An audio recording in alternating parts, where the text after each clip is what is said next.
Former Finance Minister Carl Greenidge has resorted to litigation once again to address the issue of government's alleged excessive and illegal spending.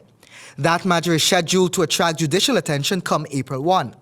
Cabinet Secretary Dr. Lawful-Luncheon on Wednesday informed media operatives that Mr. Greenidge's most recent court action is another act to interfere with government's business, since the Constitution itself provides for a continuation of these activities even in the absence of a sitting parliament.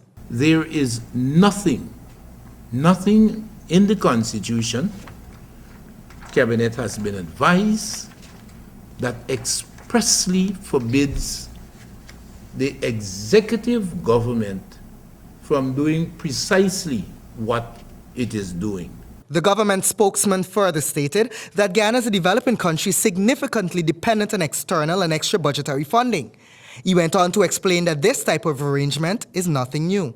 Mr. Greenidge himself in the latter one was involved with the donor community on the same purpose that today he's taking the PPP civic administration to court. Dr. Luncheon said that Mr. Greenidge's contention that there are no provisions for government spending, despite the present parliamentary situation, is flawed. He said the Constitution provides for the executive to preserve its powers of access to financing and other functions, even when there is no sitting parliament.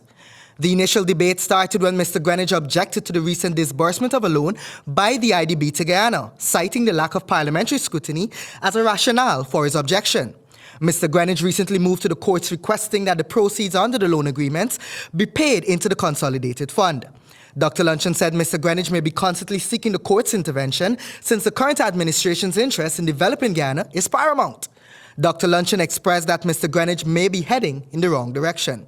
The feeling is Mr. Greenidge is barking up the wrong tree. For HGP Nightly News, Kingsley Bryan.